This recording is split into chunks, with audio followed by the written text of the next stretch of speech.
সময় এক অদ্ভুত শিল্পী, সে কারো মুখে অযাচিত রেখা এঁকে দেয়, আবার কারো মনে জমা করে হাজারো স্মৃতি।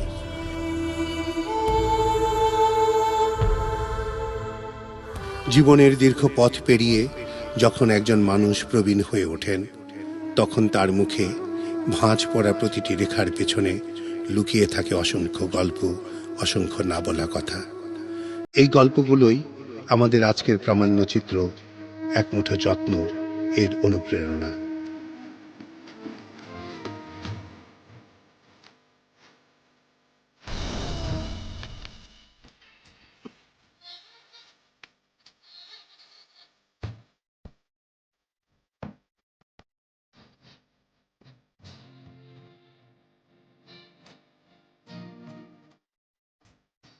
প্রতিদিন সূর্য ওঠে, আবার অস্ত যায়, কিন্তু এই সূর্য ওঠা ডোবার মাঝখানে কিছু মানুষ আছেন যাদের জীবন যেন থমকে গেছে কোনো এক প্রান্তে এসে।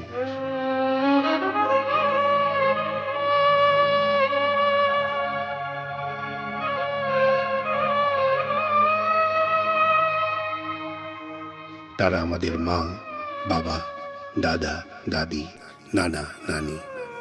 একসময় যারা নিজের সবটা উজাড় করে দিয়ে আমাদের বড় করেছেন, আজ তারাই যেন হয়ে পড়েছেন অপরিহার্য কিন্তু অবহেলিত এক শ্রেণী।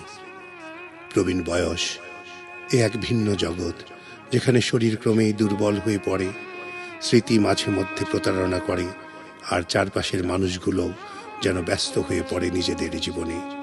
কিন্তু তবুও এই মানুষগুলো বুকের ভেতর আগলে রাখেন একটি বিশাল অতীত, এক অদ্ভুত শূন্যতা, যেখানে মানুষ থাকে কিন্তু কথা বলার কেউ থাকে না, যেখানে সময় আছে কিন্তু প্রয়োজন নেই। তবুও তারা বেঁচে থাকেন দিন গুণে, নামাজে, প্রার্থনায়, পুরনো অ্যালবামের পাতায়, কিংবা একটা ছোট গাছকে পানি দেওয়ার মধ্য দিয়ে। এই প্রবীণ জীবনকে ঘিরেই এখন কাজ করছে নানা সামাজিক সংগঠন, স্বেচ্ছাসেবী দল, সরকারি বেসরকারি প্রতিষ্ঠান, যারা বোঝে প্রবীণরা বোঝা নয়, বরং তারা আমাদের শিকড়, আর শিকড় ছাড়া কোনো গাছ টিকে থাকতে পারে না। কথা বলছি জনাব খতিব আব্দুল জাহিদ মুকুল, প্রতিষ্ঠাতা বয়স্ক পুনর্বাসন কেন্দ্র। আপনার কাছে প্রশ্ন, আপনি যে মহৎ কাজটি করছেন প্রবীণ জীবন নিয়ে, প্রবীণ মানুষদেরকে নিয়ে, এই বৃদ্ধদের নিয়ে বৃদ্ধাশ্রম, এই কাজের অনুপ্রেরণা আপনি কিভাবে পেলেন?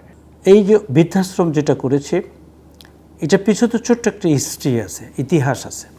যে আমি যখন ক্লাস 4-5-এ পড়ি, যে কথাগুলো অনেকবার বলেছে টিভিতে, তখনই আমি অসহায় একটা বৃদ্ধ মানুষকে দেখেছি যে তার ছেলের বউ তাকে ঘর থেকে বের করে দিচ্ছে, বাসা থেকে বের করে দিচ্ছে।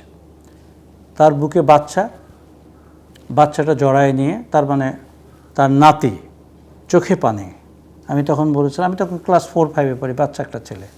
ছোটো থেকে মানুষের প্রতি ভালোবাসা দারুণ, এখন ছোটো থেকে, আমার জন্ম থেকে, যে একটা মানুষ হিসেবে একটা মানুষকে ভালোবাসতে হবে।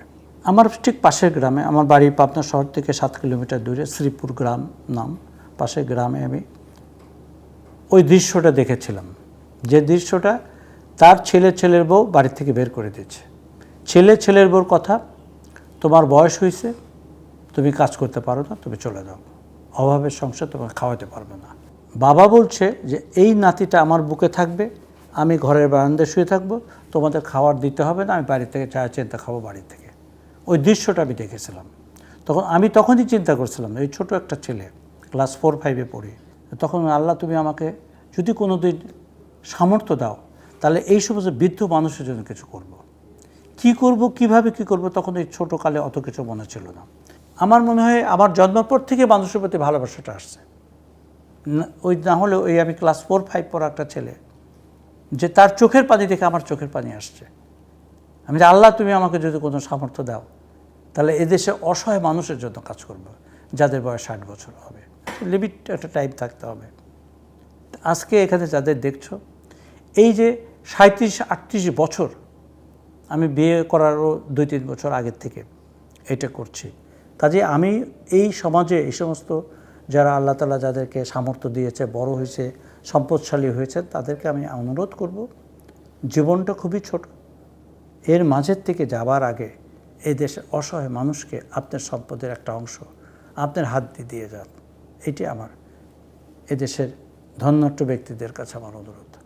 আর একটা অনুরোধ, যারা জ্ঞানী গুণী শিক্ষিত, যাদের সম্পদ হয়তো নাই কিন্তু তাদের মেধা বুদ্ধি আছে, তাদের কথা বলার সাহস আছে, তারা সমাজকে আপনাদের বক্তব্যের মাধ্যমে, লিখনের মাধ্যমে সমাজকে একটা পর্যায়ে নিয়ে যেতে পারেন। আমি তাদেরকে অনুরোধ করব যে আপনারা কোনো কিছু ভয় নয়, আপনারা সমাজ জাতির জন্য আপনারা লিখে যান, বলে যান। কী হবে সেটা বড় কথা না।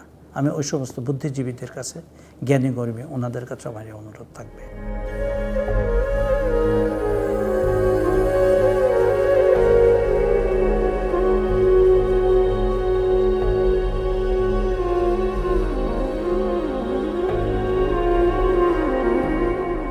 পরিবারের সাথে প্রবীণ জীবন কাটুক, এটাই সবার কাম্য।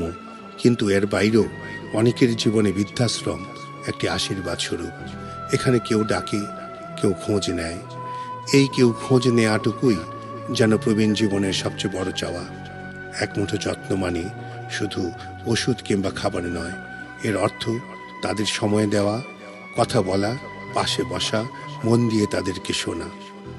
যখন কোনো নাতি তার দাদার কাঁধে হাত রেখে বলে, দাদু তোমার গল্প বলো না, তখন সেই দাদুর চোখে আবার নতুন করে জীবন জ্বলে ওঠে। যখন কোনো মেয়ে দূর শহর থেকে ফোন করে বলে, মা তুমি কেমন আছো, তখন সেই মায়ের হৃদয়ে যেন বসন্ত নেমে আসে। আমরা হয়তো বুঝতে পারি না, কিন্তু আমাদের সামান্য কথাই তাদের জন্য হয়ে উঠতে পারে বেঁচে থাকার সবচেয়ে বড় প্রেরণা। প্রবীণ জীবন মানেই শেষ নয়, বরং এটি হলো এমন এক অধ্যায় যেখানে সম্মান, ভালোবাসা আর যত্ন সবচেয়ে বেশি প্রয়োজন। এই মানুষগুলোর কাছে এখনো রয়ে গেছে শেখার অনেক কিছু, ধৈর্য, ত্যাগ, সততা, সংগ্রামের গল্প। তারা আমাদের চলার পথে জীবন্ত পাঠাগার। আজ যদি আমরা তাদের পাশে না দাঁড়াই, তাহলে হয়তো একদিন আমরাও এমনই এক নিঃশব্দ বিকেলে কাউকে শুধু অপেক্ষার চোখে খুঁজব।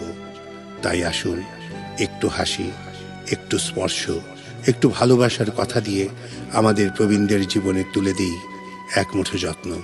কারণ এক মুঠো যত্নই পারে একটি প্রবীণ জীবনকে পরিণত করতে একটি সুন্দর বিকেলের প্রার্থনায়। আমরা কথা বলবো তালিয়া রেহমান, প্রতিষ্ঠাতা চেয়ারপারসন, ডেমোক্রেসি ওয়াচ। আপা আপনাকে স্বাগত প্রবীণ জীবন নিয়ে অনুষ্ঠানে এক মুঠো যত্নতে। আপনাকে শুরুতেই প্রশ্ন করতে চাই, প্রবীণদের যত্ন সম্পর্কে কিছু বলুন। আমি তো প্রথমেই বলবো আমি প্রবীণ হতে চাই না। আমি যেরকম ছিলাম ওরকমই চাই। হ্যাঁ, ধীর গতি হয়ে গেছে, অত তাড়াতাড়ি সব কিছু করতে পারি না, কিন্তু বয়সের সংখ্যায় আমি প্রবীণ, কিন্তু আমি মনে প্রবীণ না। এরকম লোক অনেক আছে, কিন্তু তাদের উপেক্ষা করা হয়, তাদের বলা হয় একটা সংখ্যার মধ্যে এনে দেয়, তারা এই বয়স, সুতরাং তারা প্রবীণ। সেটা আমি সবটা মেনে নিতে পারি না। কিন্তু তবুও হয়তো এখন না, কিন্তু আরও কিছু পরে হয়ে যাব। তখন হয়ে যাওয়া মানে কি, মানে আমি যেভাবে কাজ করতাম সেভাবে আর কাজকর্ম করতে পারছি না, নিজের দেখাশোনা করতে পারছে না, তাই না? সেটাই প্রবীণদের একটা কষ্ট। আর তাদের নিজেদের শারীরিক অনেক কষ্ট থাকে। প্রবীণদের অবশ্যই যত্ন লাগে, কেননা তাদের বহুকাল ধরে এই শরীরে তারা অনেক কাজ করেছেন এবং শেষের দিকে সেগুলো একটু আর কোঅপারেট করতে চায় না বলে অনেক ব্যথা হয়। আমি যতজন প্রবীণের সঙ্গে কথা বলেছি প্রত্যেকেই বলেছেন ব্যথা বেদনায় রাতে ঘুম হয় না। এটা সবচেয়ে বড় ব্যথা বেদনায় এটা একটা, আরেকটা হলো একাকিত্ব। এই দুটো প্রবলেম হলো বৃদ্ধদের অথবা প্রবীণদের, যেটাই বলুন না কেন। বাংলাদেশে এবং দেশের বাইরে যে আন্তর্জাতিক পরিমণ্ডলে প্রবীণদের অবস্থা সম্পর্কে আপনি কিছু বলুন। কম্পেয়ারই করা যায় না।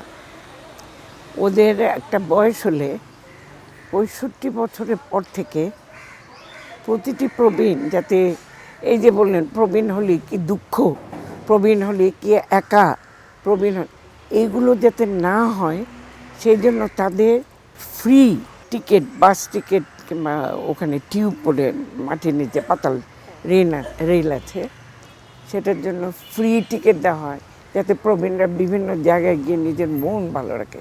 প্রবীণদের সবচেয়ে বড় প্রয়োজন হলো নিজেদের মনটাকে শক্তিশালী রাখা।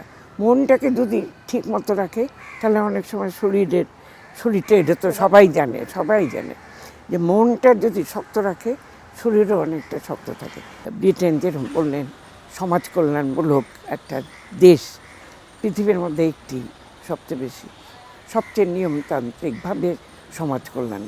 তারা ওই 65 বছর হলে একটা করে এরকম ফ্রি টিকিট দেয় যাতে বাইরে গিয়ে ঘুরতে পারে, সিনেমায় যেতে পারে, বন্ধুবান্ধবের সঙ্গে দেখা করতে পারে, এই করে তাদের ভালো রাখার একটা চেষ্টা করে।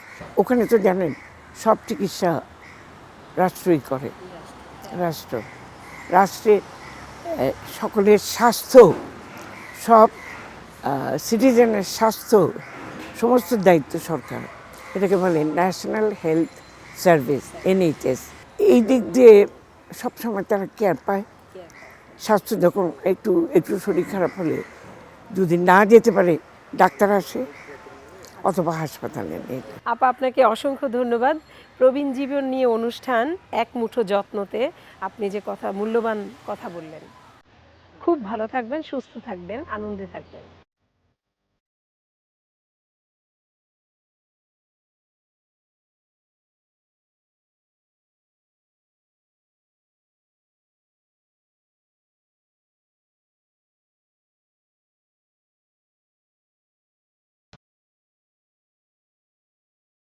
প্রবীণ জীবনের প্রতিটি দিনই একটি গল্প, একটি সংগ্রাম, একটি উষ্ণতা। বয়স একটি সংখ্যা। দর্শক, প্রবীণদের মর্যাদা, যত্ন, একাকিত্বে পরিবার, সমাজ এবং রাষ্ট্রের দায়িত্ব নিয়ে আমরা সাজিয়েছি আজকের এক মুঠো যত্ন।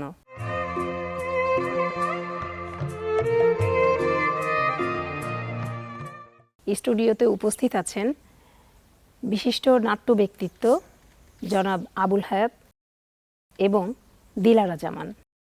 আমাদের সাথে আরও উপস্থিত আছেন বাংলাদেশ সুপ্রিম কোর্টের আইনজীবী মোহাম্মদ আসাদুজ্জামান। আপনাদের সবাইকে স্বাগত। আমি শুরুতেই যাচ্ছি জনাব আবুল হায়াত। প্রবীণ জীবনে আমরা নানা রকমের চ্যালেঞ্জ আমরা দেখতে পাই, তাহলে প্রবীণদের চ্যালেঞ্জ মূলত কি কি আপনি মনে করেন? এক নম্বর সেটা হলো যে সবাই খুব মনে করিয়ে দেওয়ার চেষ্টা করে যে আমি প্রবীণ। আমাকে বারবার মনে করানো হয় যে তোমার বয়স হয়েছে। হ্যাঁ, যেখানে আমার দরকার নেই সাহায্য সেখানে আমাকে স্বতঃপ্রবৃত্ত হয়ে তারা আমাকে সাহায্য করার চেষ্টা করে, যেটা একটা প্রবীণের মনোবলকে দুর্বল করে ফেলে। এটা আমার মনে হয় আর কি সবসময়। একজন প্রবীণকে সরকারের তরফ থেকে যেসব দায় দায়িত্ব ফ্যাসিলিটিসগুলো দেওয়া হয়েছে সেইটা জানানোটা প্রয়োজন। যেমন আমি এখনও জানি না যে আমার কি কি পাওনা, 65 এইজের পরে আমি কি কি সুবিধা পেতে পারি। একটাই আমি জানি এ পর্যন্ত, সেটা হলো যে ইনকাম ট্যাক্সে আমি একটা সুবিধা পাই 50,000 টাকাটা। আর যে কী পাই আমি নিজেই জানি না। হঠাৎ করে কোথাও গেলে হয়তো বুড়া মানুষটা আগে উঠাই দাও, বুড়া মানুষটা ধৈর্য উঠাও। যে এই জিনিসগুলো হয় কি মানসিকতাকে দুর্বল করে ফেলে। বরং তাদেরকে সবসময় বোঝানো উচিত যে আপনি মোটেই দুর্বল নন, আপনি হলেন সবচেয়ে অভিজ্ঞ ব্যক্তি। আপনি আমাদেরকে বলেন আমরা কিভাবে আপনাকে সাহায্য করতে পারি। এই জায়গাটা যখন আমাকে বলবে কেউ, তখন আমার কাছে এটা চ্যালেঞ্জ যে আমি তাকে কিভাবে বলবো যে আমি এতদিন যে কাজগুলো করেছি এই কাজগুলো তোমরা করবে বা সেইগুলোকে ফলো করার চেষ্টা করবে। প্রবীণ মানেই অনেকগুলো অভিজ্ঞতার ঝুড়ি এবং বটের ছায়ার মতো আপনারা আমাদেরকে সারা জীবন ছায়া দিয়ে যান। আমি জনাব দিলারা জামান আপনার কাছে জানতে চাই, পরিবারের ভূমিকা প্রবীণ জীবনে কতটা প্রয়োজন মনে করেন? আমাদের এখনকার জীবনে দেখা যাচ্ছে যে পরিবার তো একক পরিবার হয়ে যাচ্ছে, তাহলে এই পরিবার কাঠামো আমাদের প্রবীণদের যত্নের ক্ষেত্রে কি কি ভূমিকা রাখতে পারে? পরিবার বলতে আমরা সেই পরিবারে বয়োবৃদ্ধ যারা আছেন তাদেরকে পাই না বলতে গেলে। শহরের জীবনে তো পাই না, কারণ সেখানে বাবা মা দুজনেই কাজ করেন। সেখানে যদি একজন বৃদ্ধ মানুষ বাড়িতে থাকে সেটাকে তারা বোঝা মনে করে এবং সমস্যা মনে করে, এবং সত্যি সমস্যা। হঠাৎ অসুস্থ হয়ে গেলে কে দেখবে, কে কী করবে। শহরের বাইরে আমরা গ্রামে যাই বা অন্যখানে যাই, সেখানে দেখতে পাই যে একজন বৃদ্ধ অসুস্থ হলে পাড়া প্রতিবেশী সবাই অলমোস্ট চলে আসে, দেখতে চায় বা সাহায্য করতে চায়। এটা তো শহরের সেটা সম্ভব না। তো সেই জন্য পরিবারের যে সংজ্ঞাগুলো সেটাও বদলে যাচ্ছে, এবং বয়োবৃদ্ধ যারা আছে তারা যে সামলে রাখতেন, তাদের অভিজ্ঞতার কথাগুলো পরিবারের অন্যদেরকে শেয়ার করতেন, উপদেশ দিতেন, সেগুলো আস্তে আস্তে হারিয়ে যাচ্ছে। পাশ্চাত্যের মতনই তাদের ভালোগুলো আমরা গ্রহণ করিনি, কিন্তু তাদের অন্যান্য যে সমস্ত ব্যাপারগুলো সেগুলো আমরা নিয়েছি, এবং সেগুলো আমাদের জন্যে, আমাদের শত বছরের যে জীবনবোধ, যে আদর্শ, সেগুলোকে আমরা বিসর্জন দিচ্ছি, এবং সেটা আমাদের জন্য সত্যি একটা ক্ষতির অবস্থায় আমি বলতে চাই। কারণ যিনি বয়োবৃদ্ধ থাকেন তিনি শুধু তার নিজের সন্তান না, সেই সন্তানের সন্তানদেরকেও তিনি যেটা প্রয়োজনীয় না, যেটা অমঙ্গলকর, যেটা আমাদের জীবনের জন্যে দুর্ঘটনা বা অন্যান্য বিপদ ডেকে আনতে পারে, তার অভিজ্ঞতা থেকে তিনি সেগুলো আগেই বলতে থাকেন এবং আমাদেরকে একটা অন্য রকম সমৃদ্ধতায় ভরে দেন। এগুলো আমরা হারিয়ে ফেলছি। এটাতে আমারও দুঃখ আছে যে এই ব্যাপারগুলো যে আমাদের জীবন থেকে হারিয়ে যাচ্ছে, সেটা সত্যি আমাদের জন্য অকল্যাণকর, এবং সেটা আমাদের কোনোদিনই ভালো কিছু বয়ে আনছে না। যার জন্যে আমরা দেখি যে এখন বাচ্চারা অনেক কিছু শিখতে পারে না। বয়োবৃদ্ধ যারা আছে তাদেরকে দেখলে যে সম্মান করা, আরও অনেক কিছু আমাদের দৈনন্দিন জীবনে এবং আমাদের অন্যান্য জীবনের জন্য যেটা অতি প্রয়োজনীয়, সেগুলোকে আমরা নিতে পারছি না। এটা, আর সেই সাথে সাথে আমি বলবো যে আমাদের ব্যস্ততম জীবনের জন্যে অনেক কিছুকে আমরা দিতে চাইলেও দিতে পারি না। সেদিক থেকেও আমরা আমাদের আগামী প্রজন্মকে সত্যিকার অর্থে আমরা বঞ্চিত করছি, এবং আমরা নিজেরাও ক্ষতিগ্রস্ত হচ্ছি বলতে যাই। জনাব মোহাম্মদ আসাদুজ্জামান, আপনার কাছে প্রশ্ন। আমরা প্রবীণদের অধিকার, দেখা যায় যে আমাদের সমাজে এক সময়ে প্রবীণদের, আমাদের যে পারিবারিক কাঠামো, সমাজের দায়িত্ব থেকেই আমরা দায়িত্বগুলো পালন করতাম, কিন্তু এখন আসলে আইনগত অধিকার প্রতিষ্ঠিত করার সময় এসে গেছে। সেই জায়গা থেকে আপনি একটু বলবেন প্রবীণদের আইনগত কি কি অধিকার দেয়া যায়? প্রবীণদের আইনগত কোনো অধিকারের বিষয়ে সেভাবে কোনো আইন এখন তৈরি হয়নি। 2013 সালে একটি আইন হয়েছে, যেটাকে বলছি আমরা পিতামাতার ভরণ পোষণ আইন। শুধুমাত্র পারিবারিকভাবে পিতামাতাকে ভরণ পোষণ দেবেন। যদি সেটা না দেওয়া হয়, কোনো সন্তান যদি এককভাবে বা কয়েকজন সন্তান থাকলে তারা যদি পিতামাতাকে ভরণ পোষণ না দেন, তাহলে ম্যাক্সিমাম তাদের 3 মাস জেল, 1 লক্ষ টাকা জরিমানার বিধান রেখে একটা আইন করা হয়েছে এবং বিধিমালাও করা হয়েছে।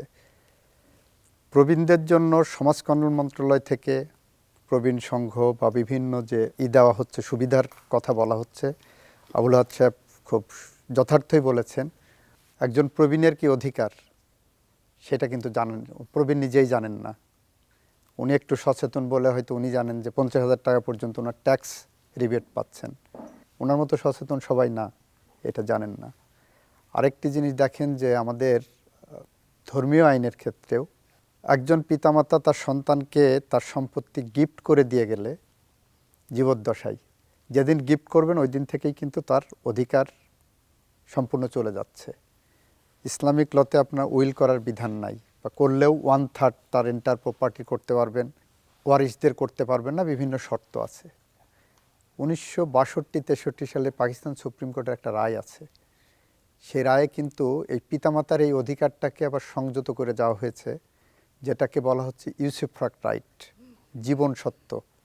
যে আমি আমার সন্তানকে আমার প্রপার্টি দান করলাম, কিন্তু আমি জীবন সত্য রাখতে পারবো যে আমার যতদিন বয়স আছে, আমি যতদিন বেঁচে থাকব, ততদিন পর্যন্ত এটা আমি ভোগ দখল করতে পারবো। আমি বিক্রি করতে পারবো না, কিন্তু আমার ভোগ দখলের অধিকার থাকবে, আমার সন্তান ওই প্রপার্টি গিফট হওয়ার পরে পারবে না।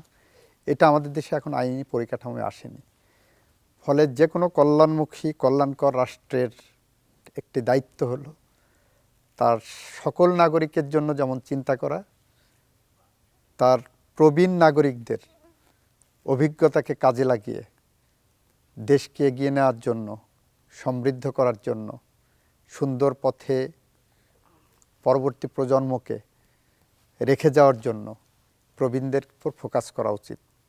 তাহলে প্রবীণদের কাছ থেকে আমরা যে জীবনের গল্প পাবো, যে স্বপ্নের কথা শুনতে পারবো, যে স্বপ্নের সারথি হিসাবে ওনারা বিভিন্ন সময় কল্পনা করেছেন, সেই কল্পনার পথ ধরে আমাদেরকে এগিয়ে যেতে সহায়তা করবেন। আবুল হায়াত সাহেব আমাদের তরুণদের কাছে একটা আইডল হিসাবে আছেন, দিলারা জামান তরুণদের কাছে আইডল হিসাবে আছেন। তো ওনাদের কথা, ওনার সাথে দুইজনের সাথে কথার সাথে একমত হয়ে আমি বলছি যে সরকারের একটা কাঠামো তৈরি করা প্রয়োজন, যে কাঠামোর মধ্যে যে সুযোগ সুবিধাগুলো দেওয়া হচ্ছে এটা যাতে তাদের জানা উচিত, এবং সেটা যদি অপর্যাপ্ত হয় তাহলে সেটাকে পর্যাপ্ত করার ব্যবস্থা করা উচিত। বিশেষ করে প্রবীণদের ক্ষেত্রে ধরুন বাবা মা সবচেয়ে বেশি সমস্যায় যেটা ভোগেন, জীবনের শেষ প্রান্তে এসে তার সম্পত্তি নিয়ে সন্তানদের কিভাবে বন্টন করবেন বা মারা যাওয়ার পরে সেইটা নিয়ে যে বিরোধ তৈরি হয়, ওইটার থেকে মুক্তি পাওয়ার জন্য আমাদের ডোমেস্টিক ল এবং আপনার ধর্মীয় আইন, যে কোনো ধর্মেরই এই আইনগুলোকে সমন্বয় করে একটি সামনের দিকে সুদৃঢ় পরিকল্পনা করা উচিত। পিতামাতার ভরণ পোষণ আইন বাংলাদেশে আছে, কিন্তু প্রয়োগের ক্ষেত্রে দেখা যায় আমাদের কোনো বাবা মা আসলে চায় না যে তার সন্তানের বিরুদ্ধে থানায় গিয়ে অভিযোগ করবে। সে গুমড়ে তার কষ্টগুলো নিজের কাছেই সে নিজে রাখে। সেই ক্ষেত্রে কি আপনি মনে করেন যে এই আইনগুলো রাষ্ট্রীয়ভাবে কতটা আরও প্রয়োগের প্রয়োজন? হ্যাঁ, এটা প্রয়োগের জন্য রাষ্ট্র যথেষ্ট মেকানিজম নাই, আরও বেশি ইফেক্টিভ মেকানিজম করা দরকার। এবং এই যে প্রবীণদের বিশেষ করে পিতামাতার বিষয়ে আপনার নচিকাতার বৃদ্ধাশ্রম গানটা যদি শুনেন, সেটা হলো বাস্তব প্রতিচ্ছবি, বাস্তব প্রতিফলন আমাদের সমাজের ক্ষেত্রে। রাষ্ট্র আমাদের এখানে কখনো কখনো নিপীড়কের ভূমিকায় থাকে, কখনো কখনো নিষ্ক্রিয় থাকে। রাষ্ট্রযন্ত্র কখনো কখনো তার ফোকাস ভিন্ন খাতে ডাইভার্ট করে। কল্যাণকর রাষ্ট্র আমরা এখন হয়ে উঠতে পারিনি। আমার রাষ্ট্র ব্যবস্থা যদি কল্যাণকর হয়, আমার বিচার ব্যবস্থা যদি কল্যাণমুখী হয়, গণমুখী হয়, তাহলে দেখবেন এটা সমস্যার সমাধান করা খুব কঠিন কোনো কাজ না। যেমন আপনি নারীর অধিকারের জন্য সংগ্রাম হচ্ছে, শিশু অধিকারের জন্য সংগ্রাম হচ্ছে। আমরা যদি অ্যাডভোকাসিটা ওইভাবে করি, আমার প্রবীণদের অধিকারের জন্য, আমার ঘরে ঘরে প্রবীণরা যেভাবে নির্যাতিত হচ্ছে, মুখ বুজে যেভাবে সহ্য করছেন, তার বিরুদ্ধে যদি আমরা কণ্ঠ উচ্চারিত করতে পারি, এটাও অ্যাটেনশন আসবে। অ্যাটেনশন আসলে তখন রাষ্ট্র নিশ্চয়ই এটার দিকে আরও বেশি মনোযোগী হবে। আমি আবারও ফিরে আসছি জনাব নাট্য ব্যক্তিত্ব, আমাদের সেলিব্রিটি, আমাদের বাংলাদেশের গর্ব। আপনাকে আমরা তরুণদের কাছে আপনি কিন্তু আলোকবর্তিকা। সেই জায়গা থেকে আপনি তরুণদের উদ্দেশ্যে আপনি আপনার মতামতটা, আপনার উপদেশ আপনি দিবেন যে আসলে আমাদের এই প্রবীণদের যত্নের জন্য নবীনদের আরও কতটা দায়িত্বশীল হওয়া প্রয়োজন। আসলে এখানে নবীন প্রবীণ বলে কোনো কথা নাই, প্রতিটি নাগরিকেরই দায়িত্বশীল হওয়া উচিত বলে আমি মনে করি আর কি। কারণ আমরা এখন পথে ঘাটে যেভাবে মানুষজনকে মানে কি বলবো বিশৃঙ্খল অবস্থায় দেখতে পাচ্ছি, তাতে শঙ্কিত হয়ে যায় যে এই জাতির ভবিষ্যৎটা কি। সেখানে সরকারের দায়িত্বটা অনেক বেশি। যেমন নবীনদের প্রতি যেরকম দায়িত্ব, প্রবীণদের প্রতি সেরকম দায়িত্ব। নবীনদের প্রথম দায়িত্বই যেটা হচ্ছে যে শেকড়কে তোমার শ্রদ্ধা করতে হবে। প্রবীণরা হচ্ছে তোমার শেকড়, সেই শেকড়ের উপরে সুপার স্ট্রাকচার হয়। শেকড়কে যদি তুমি অশ্রদ্ধা করো তাহলে তোমার সুপার স্ট্রাকচার টিকবে না। তুমি যদি মনে করো আই ইগনোর দিস, আমার এই শেকড় দরকার নেই, আমি নিজের মতোই উঠবো, এটা কোনোদিন হয় না। এটা হলো প্রথম কথা। দ্বিতীয় কথা হলো যে আমরা প্রায় শুনি যে নবীনরা বলে থাকে যে বুড়োরা বেশি কথা বলে। হ্যাঁ, বুড়োরা খুব বেশি কথা বলে, এটা নিউরনের দোষ। নিউরন এটা করায় তাকে দিয়ে, সে ইমিডিয়েট পাস্ট ভুলে যায়, ফারদেস্ট যে পাস্ট আছে সেগুলো তার মনের মধ্যে জেগে ওঠে, তখন সে সেগুলো বলতে থাকে এবং বলে আনন্দ পায়। এই যে আনন্দ পাওয়াটা, এটাকে যদি কেউ থামিয়ে দেয় তাহলে এই লোকটি যে কষ্টটা পায় সেটা তার মৃত্যুটা আরও এগিয়ে আনে। এবং ডাক্তারের শাস্ত্রে এখন যেটা বলে যে প্রবীণদের কথা বলতে দেবেন, কারণ তারা কথা বলে বেশি, কথা বলতে দেবেন। যত বেশি কথা বলবে তার হার্ট তত বেশি চলবে, তার ব্লাড সার্কুলেশন তত বেশি হবে, and he will live long, এবং সুস্থভাবে বাঁচবে। এই কথাগুলো তাদেরকে জানতে হবে। আমাদের এখানে এখনও সেই ব্রিটিশ আমলের সেই আইন আছে যে 56 থেকে এখন 59 হয়েছে রিটায়ারমেন্টের এজ। 59-এ একটি লোক ম্যাচিওর হয়ে যায় কাজে, তার অভিজ্ঞতা আর কারোর সাথে প্যারালাল করা যাবে না। যখন সে চরমভাবে অভিজ্ঞ তখন আমরা তাকে বলি যথেষ্ট হয়েছে, এখন যে বাড়ি যাও, এখন জায়নামাজ বিছিয়ে তো তসবি নিয়ে মাথা টুপি পরে খালি নামাজ পড়তে থাকো, আর তোমার কোনো কাজ নাই দুনিয়াতে। ধর্মকর্ম কে করবে না করবে এটা তো তোমাকে বলে দিতে হবে না, সে নিজের মতোই সে করবে। কিন্তু তার যে অভিজ্ঞতাটা, এটা কিন্তু রাষ্ট্র হারাচ্ছে। তার পরিবর্তে একটি নতুন লোক ঢুকছে যার অভিজ্ঞতা বলতে কিছুই নেই, জিরো। তারপরে এই যে অভিজ্ঞতাটা সরকার যদি কাজে লাগাতো তাহলে প্রবীণদের সরকারি কাজে মানে তার অবদান রাখার সুযোগটা থাকতো। প্রবীণের যখন কাজ থাকে না তখন তার মনের মধ্যে হতাশা জাগে এবং তার মৃত্যুটা তত দ্রুত ঘনিয়ে আসে। এটা প্রবীণদের দায়িত্ব যে তাদেরকে মনে করিয়ে দরকার যে না, আপনি শেষ হননি, আপনি হলেন আমাদের কর্ণধার, আপনার পথে আমরা যাব, আপনি কাজ করে যান, এগিয়ে যান, ইউ আর স্টিল ইয়াং। এটা তাদেরকে বোঝাতে হবে এবং সরকারকেও বলতে হবে যে আপনি এখনও আমাদের সাথে আছেন, বা আমি আপনার সাথে আছে, আপনার অভিজ্ঞতাকে আমরা কাজে লাগাবো। কিন্তু সেটা হয় না এখানে, যে কারণে আমরা বেশিরভাগ লোককেই দেখি যেদিন রিটায়ার করে তার পরের দিন থেকে মানে এই রকম লোকটা এইরকম হয়ে যায়। So that is the end of everything আর কি। দর্শক, শুনছিলাম প্রবীণদের স্বাস্থ্যগত সমস্যা। শুনে আসি অধ্যাপক ডাক্তার সামনুন এফ তাহা, তার কাছ থেকে প্রবীণদের স্বাস্থ্যগত সমস্যা কি কি হতে পারে। প্রবীণদের যেসব রোগগুলো হয় সেটা কিন্তু তরুণদের হয় না। ব্লাড প্রেশার, ডায়াবেটিস, এই ধরনের কমন কিছু অসুখ তো আছেই। তারপরে কিছু বিশেষ ধরনের রোগ হয়, যেরকম সারা শরীরে ব্যথা কিন্তু প্রবীণদের ক্ষেত্রে একটা বিশাল অসুখ। বিশেষ করে অস্টিওআর্থ্রাইটিস যেটা বলি, যে হাড় ক্ষয়ে যাওয়া রোগ, বিশেষ করে হাঁটুতে ব্যথা হয়, হাড় ক্ষয়ে যায়, তখন হাঁটা চলার খুব সমস্যা হয়। প্রবীণ মহিলাদের ক্ষেত্রে ইউরিনারি ইনকন্টিনেন্স, যে প্রস্রাব ধরে রাখতে পারে না, এটা একটা বিশাল সমস্যা। হঠাৎ করে দেখা গেল একজন ভদ্রমহিলা খুব উৎফুল্ল, বিভিন্ন অনুষ্ঠানে যাচ্ছেন, দেখা গেল উনি আর বাসার বাইরে যেতে যাচ্ছেন না। তার আপনি খোঁজ নিয়ে দেখেন, হয় তার এই ধরনের ইউরিনারি ইনকন্টিনেন্স অথবা হাঁটু ব্যথা, এই ধরনের কোনো একটা বিশেষ কারণে যেটা তাকে হাঁটা চলায় সমস্যা তৈরি করে, অথবা তাকে কোনো একটা অস্বস্তিকর পরিস্থিতিতে ফেলে, সেই জিনিসগুলো কিন্তু দেখা যায় এবং সেটার থেকে কিন্তু সোশ্যাল আইসোলেশন ডেভেলপ করে।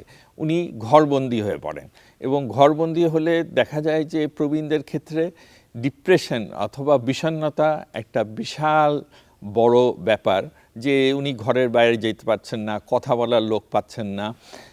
এই জিনিসগুলো কিন্তু বড়ভাবে দেখা যায় প্রবীণদের ক্ষেত্রে। আরেকটা বড় জিনিস হচ্ছে গিয়ে খাওয়ার রুচি কিন্তু বদলে যায় বয়সের সাথে সাথে। সুতরাং তার খাওয়া দাওয়াটা কীরকম হচ্ছে সেদিকে একটু নজর রাখা উচিত। প্রবীণদের ক্ষেত্রে আরেকটা বড় সমস্যা হচ্ছে গিয়ে ভুলে যাওয়া রোগ, ডিমেনশিয়া। আপনারা এই সম্বন্ধে অনেকেই জানেন।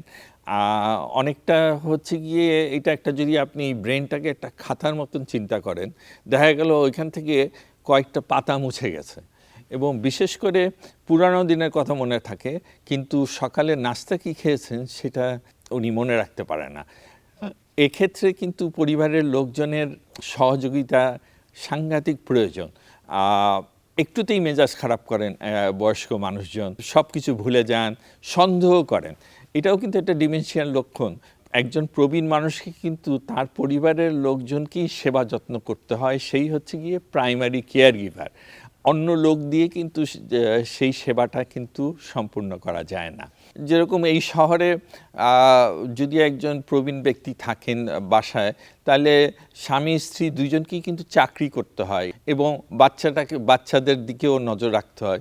সেই জন্য কিন্তু ওই প্রবীণ লোকটার যত্ন অনেক সময় দেখা যায় যে করার মতন যথেষ্ট সময় দিতে পারে না পরিবারের লোকজন। সুতরাং একটা মানুষকে সেবা করার জন্য অনেক সময় প্রফেশনাল কেয়ার গিভারও রাখতে হয়।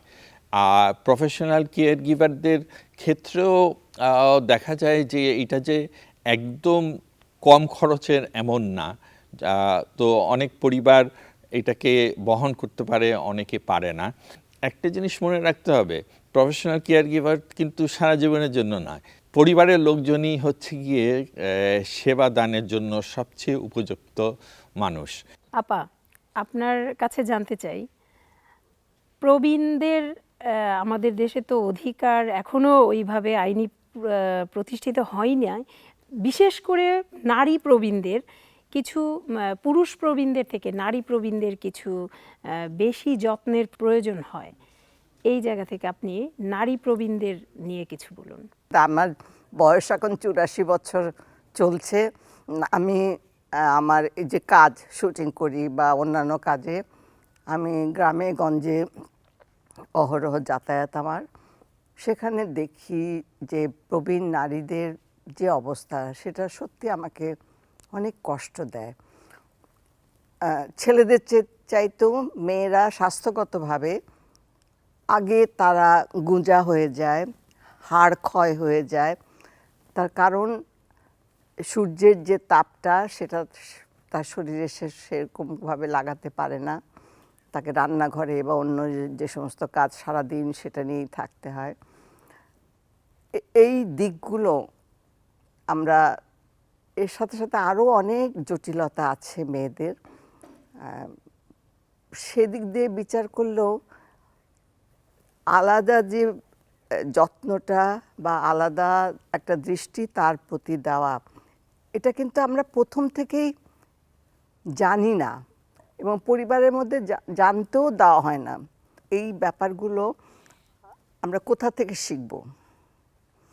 আমাদের পাঠ্য বইও সেরকম কোনো আমরা সিলেবাস দেখতে পাই না যে প্রবীণদের প্রতি আমাদের যে দায়িত্ব, যে কর্তব্য, সেটা বাচ্চারা ছোটোবেলা থেকে যদি শিখে আসে কিছুটা অন্তত।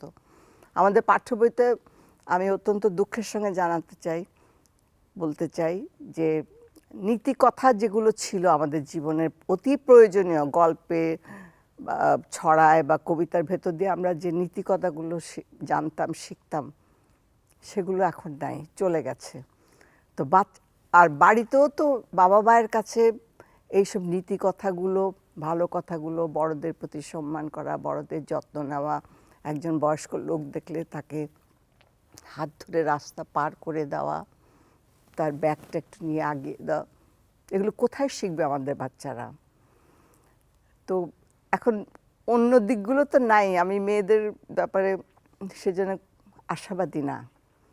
আমি তো এতটা 60-65 বছর কাজ করেছি একজন নারী শিল্পী হিসেবে, আমার কি সুযোগ সুবিধা আছে?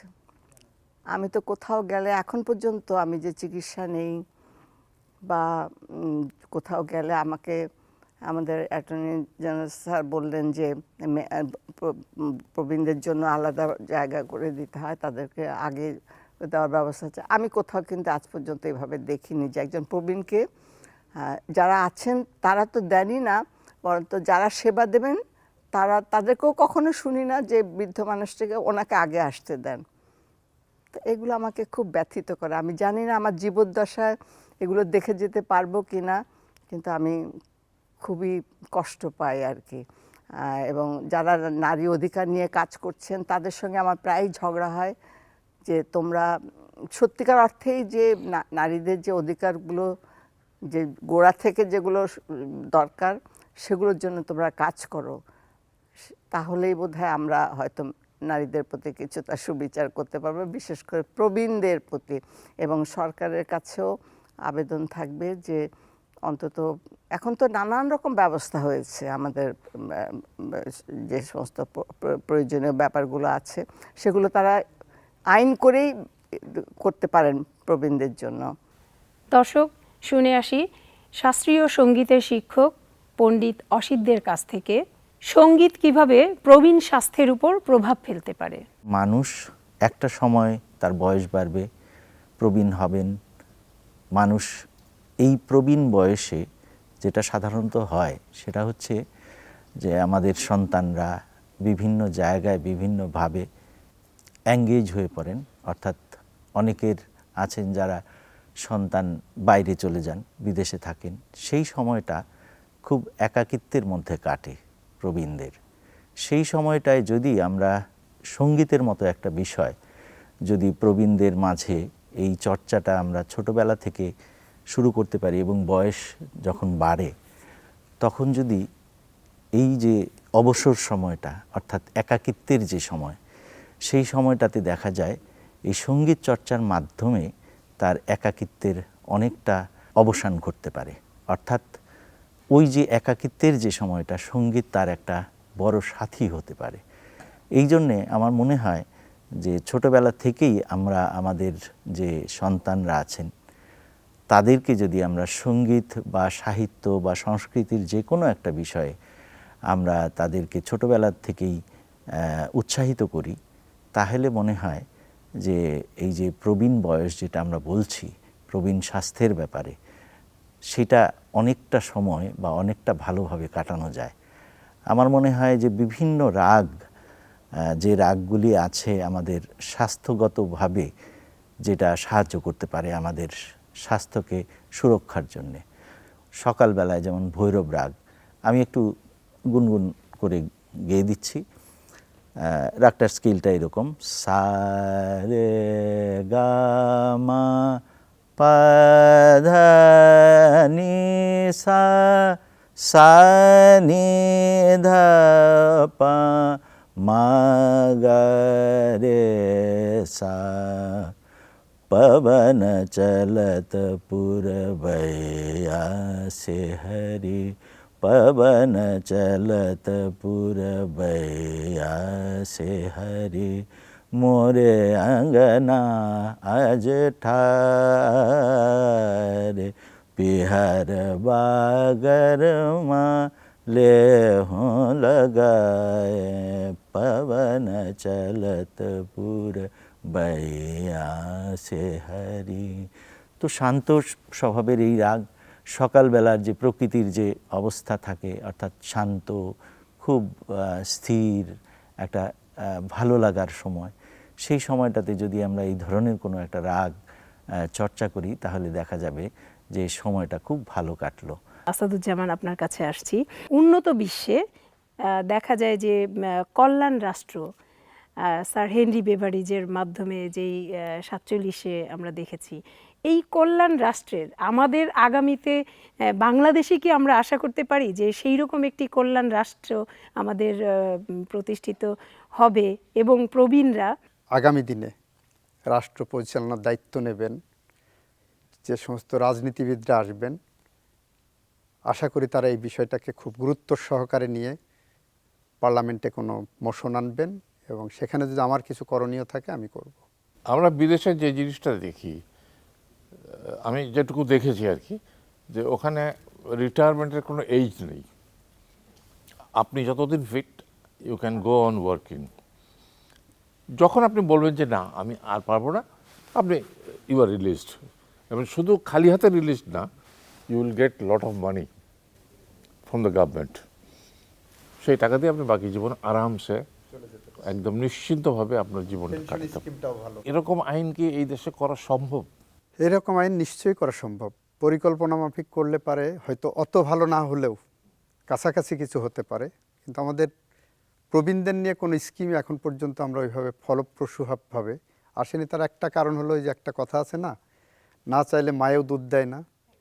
আমাদের এখানে প্রবীণদের নিয়ে কোনো আলোচনায় এখন পর্যন্ত ওইভাবে ইফেক্টিভলি আসেনি। আপনি নারী নির্যাতন নিয়ে কথা বলছি, শিশু নির্যাতন নিয়ে কথা বলছি খুব জোরে সোরে সোচ্চার কণ্ঠে, শ্রমিকদের অধিকার নিয়ে কথা বলছি, আমরা ধরেন ওই চাকরিজীবীদের সুযোগ সুবিধা নিয়ে কথা বলছি। কিন্তু আপনি যেটা রাইটলি পয়েন্ট আউট করেছেন যে একজন প্রবীণ যখন রিটায়ারমেন্টে যেদিন থেকে চলে যাচ্ছেন ওই দিন থেকে উনি ফরগটেন হয়ে যাচ্ছেন। এই যে ফরগটেন হয়ে যাচ্ছেন, এর বিরুদ্ধে আমাদের একটা সামাজিক আন্দোলন গড়ে তোলা দরকার। প্রবীণদের যারা কাজ করছেন তাদের মধ্য থেকেও এই যাতনাগুলো, এই বেদনাগুলো, এই অভিজ্ঞতাগুলো সামনে যদি নিয়ে আসা যায়, আমি বিশ্বাস রাখি আগামী দিন যারা সরকার পরিচালনা করবেন তারা এটাকে টেক আপ করবেন। অনেক অনেক ধন্যবাদ আপনাদের সবাইকে। দর্শক শ্রোতা, আমরা এতক্ষণ আলোচনা, আড্ডা, আমরা আলোচনাতে অনেক কিছু আমরা শেয়ারিংয়ের মধ্যে দিয়ে শিখলাম। আমরা প্রবীণ জীবন নিয়ে অনুষ্ঠান এক মুঠো যত্ন আবারও আপনাদের সাথে দেখা হবে, হয়তো এক সমুদ্র ভালোবাসা নিয়ে, হয়তো কোনো সমুদ্রের পাড়ে গিয়ে আমরা এই অনুষ্ঠানটি করব। সবাই খুব ভালো থাকবেন, আনন্দে থাকবেন, হাসতে থাকবেন।